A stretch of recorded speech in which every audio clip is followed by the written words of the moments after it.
रोजच्या साध्या वरण भात आणि पोळी भाजीच्या जेवणाला रुचकर करणारी आणि आपल्या ताटाची डावी बाजू भक्कमपणे सांभाळणारी छोटीशी पण अतिशय महत्वाची गोष्ट म्हणजे चटणी. ही चटणी जशी जेवणाचा स्वाद वाढवते तसंच आपलं आरोग्यही अतिशय चांगल्या पद्धतीनं सांभाळते.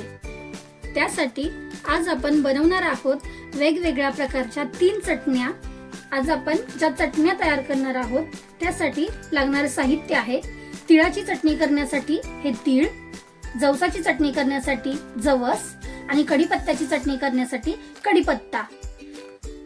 आणि या सर्व चटण्या करण्यासाठी आपल्याला जे बेसिक साहित्य लागणार आहे ते आहे फुटाण्याची डाळ, लसूण, चवीपुरतं मीठ, धने, जिरे, लाल तिखट आणि थोडंसं तेल. आपण सुरुवातीला करणार आहोत तिळाची चटणी. आणि तिळाची चटणी करण्यासाठी लागणारे साहित्य: तीळ, लसूण, लाल तिखट, जिरे, धने आणि चवीपुरतं मीठ. तिळामध्ये कॅल्शियम भरपूर प्रमाणात असतं आणि त्याचबरोबर तीळ हे अतिशय स्निग्ध असतात आणि म्हणूनच थंडीमध्ये तिळाचा वापर केला जातो. रोज चमचाभर तीळ खाल्ल्यामुळं तुमची हाडं बळकट होतात, तुमचे दात, नख आणि केसही निरोगी होतात आणि यासाठी दररोज तिळाची चटणी किंवा चमचाभर तीळ आपल्या पोटात गेले पाहिजेत आणि म्हणून आपण तिळाची चटणी बनवणार आहोत. तिळाची चटणी करण्यासाठी आपण हे तीळ, जिरे आणि धने थोडेसे गरम करून घेणार आहोत. आपण आता दुसरी चटणी करणार आहोत आणि ती चटणी आहे जवसाची चटणी. आणि जवसाची चटणी करण्यासाठी लागणारे साहित्य हे जवस, लसूण, लाल तिखट, जिरे, धने आणि चवीपुरतं मीठ. जे साहित्य आपण याच्या आधी तिळाच्या चटणीसाठी वापरलं होतं सेम तेच साहित्य आपण या जवसाच्या चटणीसाठी सुद्धा वापरणार आहोत. जवस हे अँटीऑक्सिडंट असल्यामुळं तुमचे तारुण्य टिकवतात, त्याचबरोबर तुमच्या केसांसाठी अतिशय फायदेशीर आहेत. बरेच लोक जवसचं जे सिरप आहे ते केसांना लावा आणि त्याने केस सॉफ्ट होतील असं सांगतात, पण मला असं वाटतं की वरून लावण्यापेक्षा जर आपण पोटातून घेतलं तर नक्कीच त्याचा फायदा आपल्याला दीर्घकाळ होतो आणि यासाठी जवसही खाल्ले जावेत आणि म्हणून आपण जवसाची चटणी करणार आहोत. त्याचबरोबर जवसाची चटणी ही कोलेस्ट्रॉल नियंत्रणात आणते, हार्मोन्स बॅलन्स ठेवते आणि मधुमेहालाही नियंत्रणात ठेवते.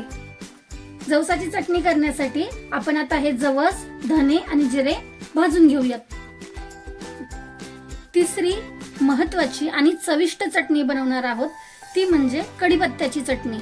त्यासाठी लागणारे साहित्य: कढीपत्ता, लसूण, फुटाण्याची डाळ, लाल तिखट, जिरे, धने, चवीपुरतं मीठ आणि या चटणीसाठी आपल्याला थोडंसं तेलही लागणार आहे.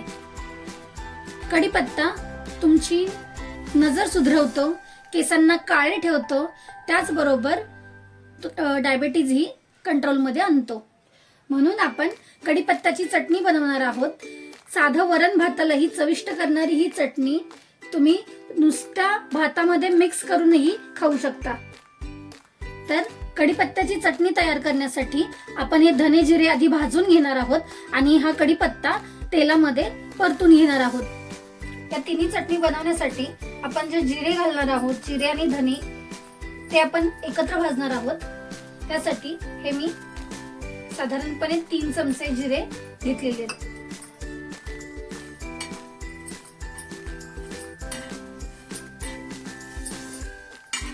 प्रत्येक चटणीसाठी लागणाऱ्या साहित्याचं प्रमाण मी डिस्क्रिप्शन बॉक्स मध्ये देत आहे. हे जिरे भाजलेले आहेत, आपण हे काढून घेऊयात. या तिन्ही चटणीसाठी लागणारे धने तेही आपण भाजून घेणार आहोत. आपल्याला हे धने किंवा हे जिरे हलकेसे भाजून घ्यायचे जेणेकरून की ते पटकन वाटले जातील. आपले धने भाजून झालेले आहेत, आपण आता हे धनेही काढून घेऊयात.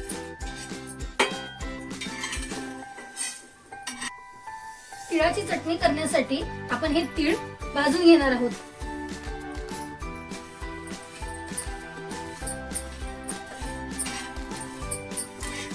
आपले हे तीळ तडतड उडायला लागले की समजायचं की आपले तीळ भाजत आलेले आहेत आणि आपण हे आता काढून घेणार आहोत.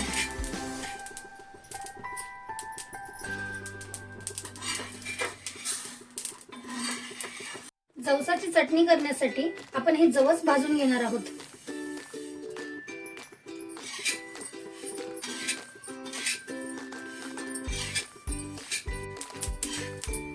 तिळाप्रमाणेच हे जवसही तडतड उडायला लागले की आवाज करतात आणि त्यावरून आपल्याला कळतं की हे आपले जवसही भाजलेले आहेत. आपण हे जवस काढून घेणार आहोत.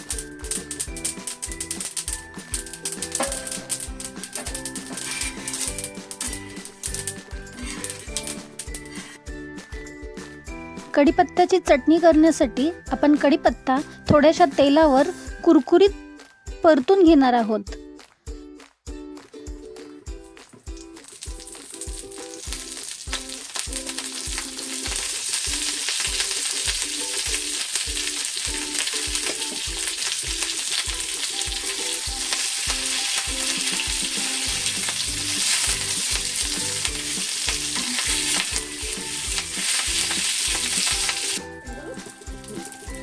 हा कढीपत्ता आपल्याला कुरकुरीत होईपर्यंत भाजून घ्यायचा आहे, जेणेकरून की याची चटणी वाटली जाईल आणि ती जास्त दिवस टिकेलही.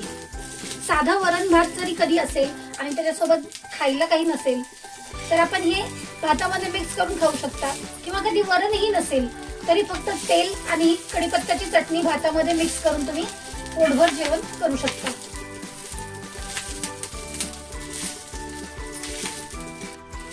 ही कढीपत्त्याची पानं आपल्याला मंद आचेवर कुरकुरीत होईपर्यंत भाजून घ्यायची आहेत. याच्यातला पाण्याचा अंश पूर्णपणे निघाला की मग ती पानं कुरकुरीत होतात, पटकन वाटली जातात आणि चटणी ही आपली चांगली महिनाभर टिकते. आपली ही आता कढीपत्त्याची पानं कुरकुरीत होत आलेली आहेत आणि ही तुम्ही मायक्रोवेव्ह मध्ये पण 2-3 मिनिटांसाठी कुरकुरीत करून घेऊ शकता, किंवा हल्ली एअर फ्रायर आलेले आहेत त्यातूनही तुम्ही ही ड्राय रोस्ट करू शकता.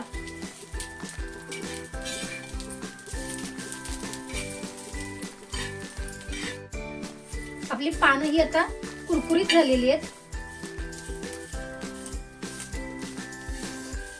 आणि आपली ही पानं कुरकुरीत झाल्यानंतर आपण या फुटाण्याच्या डाळ्या याच्यामध्ये ओतणार आहोत.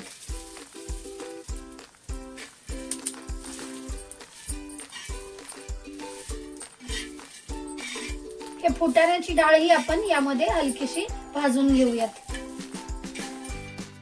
आपण आता चटण्या वाटून घेणार आहोत. सर्वप्रथम आपण तिळाची चटणी वाटणार आहे. त्याच्यासाठी आपण हे धने, जिरे, लसूण, चवीपुरतं मीठ, लाल तिखट,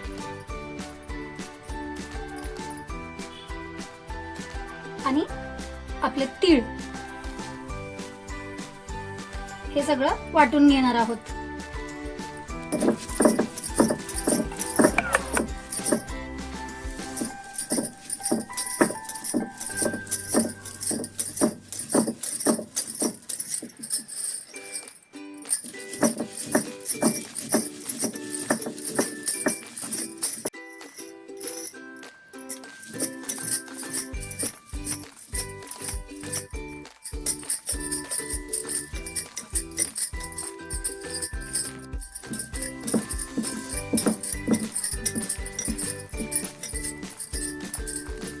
आपली चटणी आता वाटून झालेली आहे.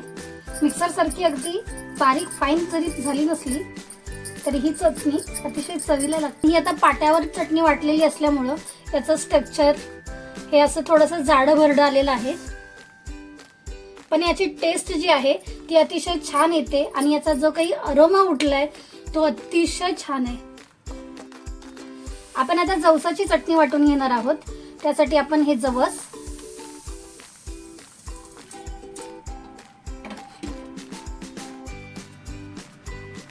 धने, जिरे, चवीपुरतं मीठ, लाल तिखट आणि लसूण हे सगळं आपण आता वाटून घेणार आहोत.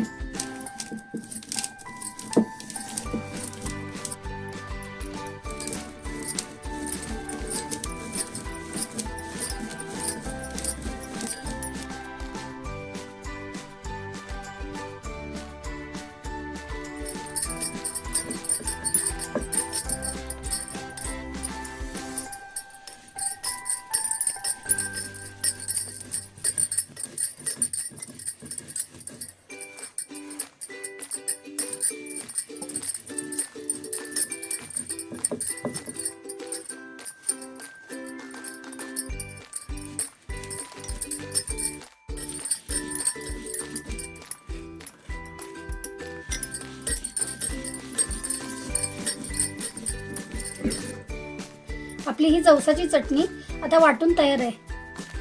ही चटणी आपली महिनाभर व्यवस्थित राहते.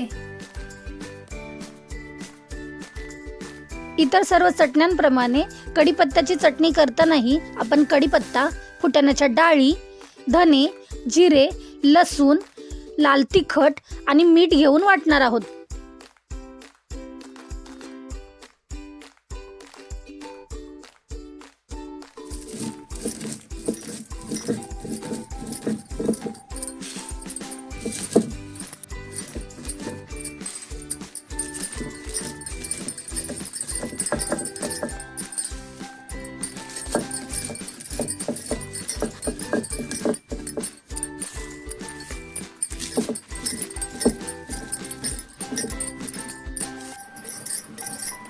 आपली ही कढीपत्त्याची चटणी वाटून झालेली आहे आणि आपण कोणत्याही चटणीमध्ये पाणी नाही घातलेलं आणि त्यामुळे ही आपल्या चटण्या खूप दिवस टिकतात.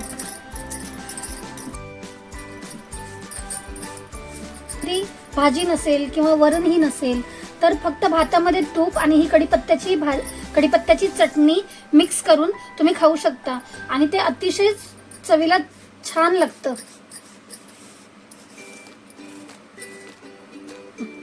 आपण कढीपत्त्याची पानं कुरकुरीत भाजून घेतली होती आणि त्याच्यामुळे ही पटकन बारीक होतात.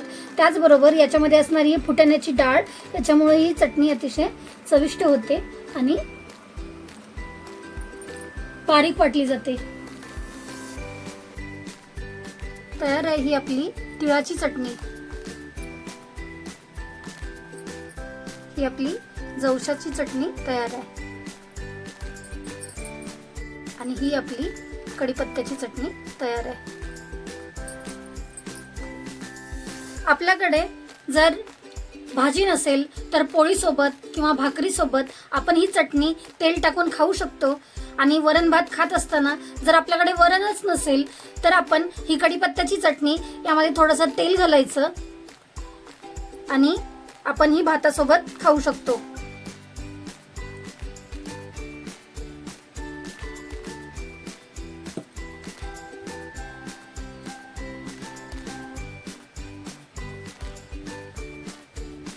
आपण हे तेल मिक्स केलेली चटणी भातासोबत सुद्धा खाऊ शकतो. ही सुद्धा अतिशय अप्रतिम लागते.